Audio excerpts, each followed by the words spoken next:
तो नमस्कार साथियों। आपने राजनेताओं की कहानी और राजनीतिक कहानी तो बहुत सुनी होंगी, लेकिन आज मैं आपके बीच एक ऐसी कहानी लेके आया हूं जो आपने ना पहले सुनी होगी ना इनसे मिलती जुलती कहानी सुनी होगी। जी हां साथियों, ये कहानी है गुन्नौर विधानसभा के एक ऐसे विधायक की, एक ऐसे नेता की जिन्होंने आर्मी में रहकर देश की सेवा करी है, जिन्होंने सन 1962 के युद्ध में भारतीय सेना में शामिल होकर के भारत की शान के लिए, भारत की इज्जत के लिए युद्ध लड़ा है। तो जी हां साथियों, यह कहानी है गुन्नौर विधानसभा के भूतपूर्व विधायक स्वर्गीय श्री सौराज सिंह यादव जी की। साथियों, सन 1938 में जन्मे सौराज सिंह, जिनका पैतृक गांव का नाम हरफरी है। साथियों, हर किसान परिवार में जन्मे बच्चे का सबसे पहला जो सपना होता है वो होता है कि आर्मी में जाकर अपनी देश की सेवा करना। वही इनका सपना था। इन्होंने वो अपना सपना साकार भी किया और आर्मी में इन्होंने भारत का 1962 के युद्ध में नेतृत्व किया।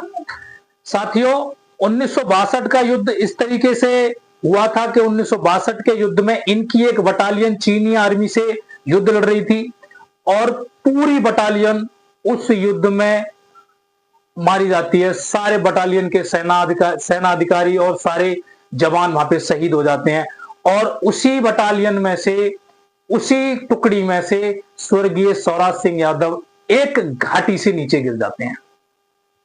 घाटी से गिरने के बाद जब इनकी सारी बटालियन शहीद हो गई और ये घाटी से गिर गए तो ये वहां बच जाते हैं और 15 से 16 दिन घने जंगलों में एक वृद्ध महिला ने इनकी मदद की और एक वृद्ध महिला के साथ 15-16 दिन वहां पे बिताए इन्होंने। साथियों, 15-16 दिन एक सेना का जवान गायब था तो सेना अधिकारियों ने प्रदेश सरकार को, भारतीय सरकार को बताया कि पूरी बटालियन शहीद हो गई है। स्वर्गीय नेताजी का भी उन्होंने शहीद लिस्ट में नाम जोड़ दिया गया था। साथियों, पैतृक गांव जब खबर आई कि सौराज सिंह जी शहीद हो गए हैं तो पैतृक गांव में उनकी अंत्येष्टि क्रियाक्रम जो भी होते हैं सारे कर दिए जाते हैं। किसी को यह नहीं पता था कि स्वर्गीय नेताजी घाटी से गिरकर बच गए हैं, वो शहीद नहीं हुए हैं। सारे क्रियाक्रम करने के बाद में जब स्वर्गीय नेताजी थोड़ा स्वस्थ हुए और थोड़ा उनके शरीर में एनर्जी आई तो वो जब वापस अपने गांव की तरफ आए 30 से 35 दिन बाद, तो पूरा गांव देखकर अचंभित था कि इनकी तो अंत्येष्टि हो गई, इनकी तो क्रियाक्रम हो गए थे 15-20 दिन पहले और ये आज जीवित आए। तब उन्होंने सारी कहानी बताई कि ऐसे ऐसे मैं घाटी से गिर गया था, एक वृद्ध महिला ने मेरी वहां पर मदद की। साथियों, यह खबर जब उत्तर प्रदेश सरकार तक, भारतीय सरकार तक पहुंची कि एक 1962 चीन के युद्ध में एक जवान जो घाटी से गिरकर बच गए थे और वो वापस अपने घर पहुंचे हैं, वो शहीद नहीं हुए, तो भारतीय सरकार ने स्वर्गीय नेताजी को निर्भय नामक पुरस्कार से सम्मानित किया। तभी से स्वर्गीय नेताजी ने अपने नाम के आगे निर्भय सौराज सिंह नाम लगाना शुरू कर दिया था। साथियों, यह मामला बहुत प्रचलित हुआ था और बहुत चर्चित हुआ था। इतना चर्चित हुआ था कि उत्तर प्रदेश सरकार में हलचल हो गई थी इनके नाम से। तो 1974 में जनसंघ ने इनको अपनी पार्टी में शामिल होने का ऑफर दिया और 1974 के विधानसभा चुनाव में इनको अपना गुन्नौर से कैंडिडेट घोषित किया। हालांकि पहला चुनाव था तो चुनाव जीत नहीं पाए, परंतु बहुत एक मजबूत नेता की छवि, एक मजबूत नेतृत्व की छवि गुन्नौर में पदार्पण कर चुके। 1977 में एक बहुत चर्चित विवाद हुआ था, जिस विवाद में श्री स्वराज सिंह नेताजी का नाम आया था। उस विवाद के चलते बदायूं एसपी पूरी फोर्स के साथ इनके पैतृक गांव, इनके मकान पर पहुंचे और वहां पर इनको दबिश मारी पकड़ने के लिए। नेताजी वहां पकड़ में नहीं आए और मुठभेड़ हुई, वहां पर पीएसी तैनात हुई और पुलिस जवान से लगभग 20 से 25 घंटे लगातार इनके मकान पर पुलिस ने फायरिंग की और उस मुठभेड़ का जवाब इनकी पत्नी और इनके भाई सत्यपाल यादव जी ने बखूबी पुलिस के साथ मुठभेड़ किया और वहां से स्वर्गीय नेताजी बड़ी आसानी से चुपके से निकलकर सीधे दिल्ली पहुंच गए। साथियों, मामला इतना हाईलाइट था कि पुलिस, एसपी, कप्तान के साथ में पूरी फोर्स वहां तैनात है, पीएसी वहां तैनात है। तो मामला बहुत चर्चित हुआ था। और जब दिल्ली आने के बाद में उन्होंने तत्कालीन गृह मंत्री चौधरी चरण सिंह जी से मुलाकात की और मुलाकात करके सीधा बदायूं जेल में इन्होंने अपना आत्मसमर्पण किया। साथियों, बात 1977 की है, जब ये उन्होंने आत्मसमर्पण किया। इनके जेल में रहते ही विधानसभा का चुनाव घोषित हुआ। उत्तर प्रदेश विधानसभा का चुनाव घोषित होने के बाद इनकी पत्नी इनसे मुलाकात करके आती हैं जेल के अंदर, और वहीं से नेताजी ने कहा कि हम चुनाव लड़ेंगे।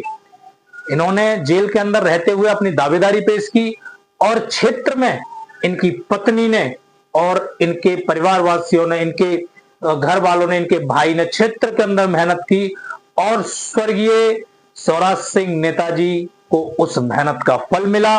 1977 के विधानसभा चुनाव में पहली बार ये विधायक निर्वाचित हुए। बुन्नौर की जनता ने इनको बहुत प्यार दिया। 1977 के विधानसभा चुनाव के बाद में उस समय मुख्यमंत्री पद के जो दावेदार थे, स्वर्गीय श्री रामनरेश यादव जी उस समय मुख्यमंत्री बने थे और नेताजी ने अपना समर्थन स्वर्गीय श्री रामनरेश यादव जी को दिया था। उन्हें समर्थन देने के लिए नेताजी के सारे केस रामनरेश यादव ने वापस ले लिए थे, उनको बिल्कुल बाइज्जत फ्री। साथियों, नवनिर्मित सरकार ज्यादा दिनों तक चली नहीं। 1978 में रामनरेश यादव के खिलाफ अविश्वास प्रस्ताव पास हुआ और सरकार गिर गई और उनको इस्तीफा देना पड़ा।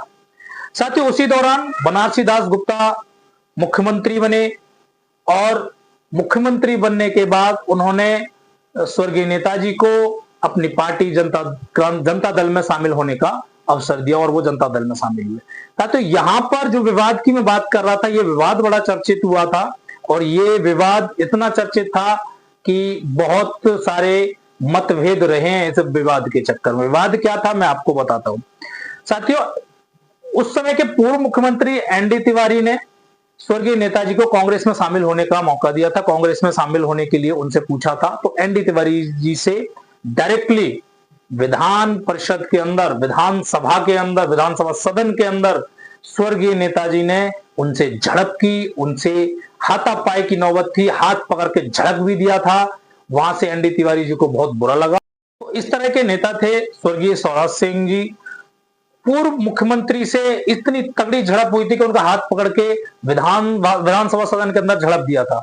साथियों, ये कहानी जैसे जैसे आगे बढ़ती गई, अब वो नेताजी अब सबकी नजर में इतना बड़ा कद बन गया था, इतना बड़ा ओहदा बन गया था कि राजनीतिक विरोध के चक्कर में और बहुत सारे लोगों के दिमाग में खटकने लगे थे। साथियों, सन 1978 में बवराला खाद्य समिति में जब नेताजी वहां पे थे तो उनकी किसी ने गोली मारकर हत्या कर दी जाती है। तो ये राजनीतिक विरोधाभास का कारण सारा कुछ ऐसा हुआ था। तो ऐसी शख्सियत थी स्वर्गीय श्री स्वराज सिंह नेताजी, जिनके लिए मैं केसी कश्यप अश्रुपूर्ण श्रद्धांजलि आज अर्पित करता हूं। और आपको इनकी कहानी इसीलिए सुनाया है कि आपको पता चले कि हमारे क्षेत्र में कैसे कैसे नेता पैदा हुए हैं जिन्होंने उत्तर प्रदेश की राजनीति में अपने नाम का दबदबा बनाया है, अपना लोहा मनवाया है। साथियों, एक बड़ा चर्चित किस्सा है, किसी ने कहा इमली का बूटा और बेरी का बेर और इस जंगल में हम दो शेर। तो गुन्नौर विधानसभा में उस समय दो शेर होते थे, जुगल किशोर यादव, जिनकी कहानी मैं आपको पहले सुना चुका हूं, स्वर्गीय नेताजी स्वराज सिंह यादव। दोनों ही साथियों, ये गाना मैंने इसलिए सुनाया था आपको कि दोनों ही पक्के दोस्त थे, यार थे, बट राजनीतिक षड्यंत्र के तहत इनकी दोस्ती तोड़वा दी जाती है और आपस में लड़ाई लड़वा दी जाती है।